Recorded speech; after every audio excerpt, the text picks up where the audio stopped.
Hello दोस्तों, हमारे YouTube channel में आप सबका स्वागत है।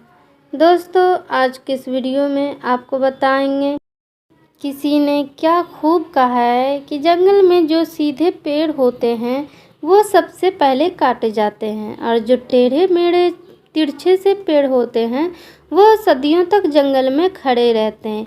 एक बच्चा अपने पिता के साथ एक जंगल में घूमने के लिए जाता है। वो दूर से देखता है कि एक शेर हिरन का शिकार कर रहा था।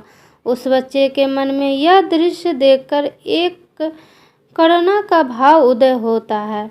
अपने पिता से कहता है कि पिताजी, हिरन तो कमज़ोर है और उस शेर को खा रहा है। हमें इस हिरन को बचाना चाहिए।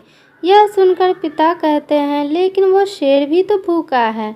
अगर तुम हिरन को बचाओगे तो हिरन शेर के लिए बुरे बन जाओगे। तो इस परिस्थिति में तुम क्या कर सकते हो?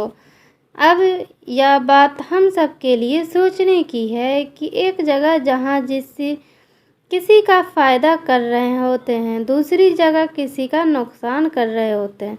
तुम जैसे एक सिक्के के दो पहलू होते हैं, उसी तरह अच्छाई और बुराई के भी दो पहलू होते हैं। तो सवाल ये है कि किसी आदमी को कोई अच्छा काम करना है, अच्छा बनना है, तो किस तरह का काम करें जो किसी को आहत ना पहुंचाए।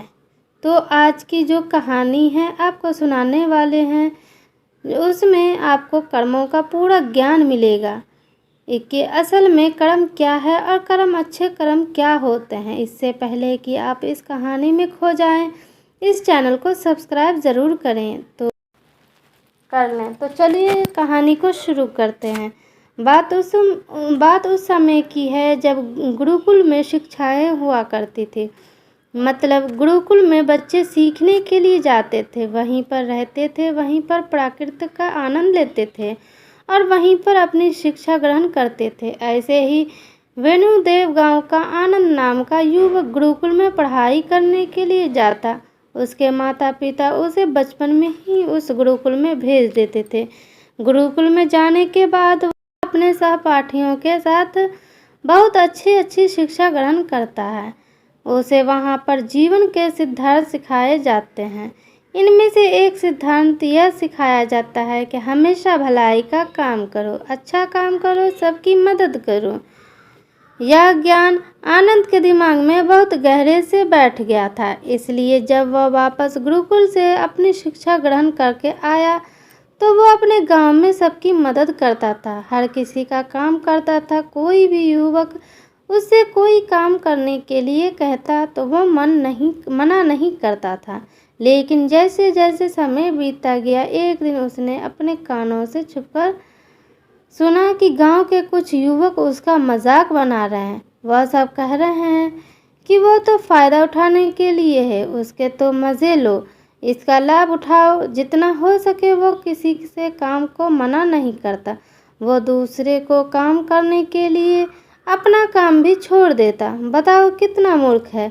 यह सुनने के बाद मोहन के कानों में खून उतर आया।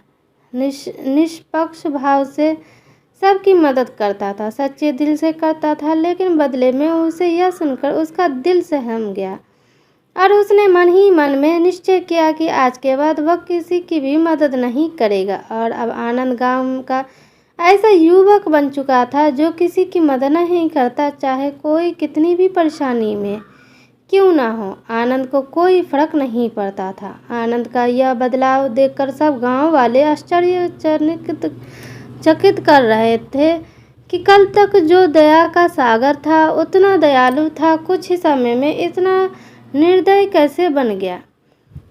यह देखकर आनंद के माता पिता को भी उसकी बहुत चिंता हुई।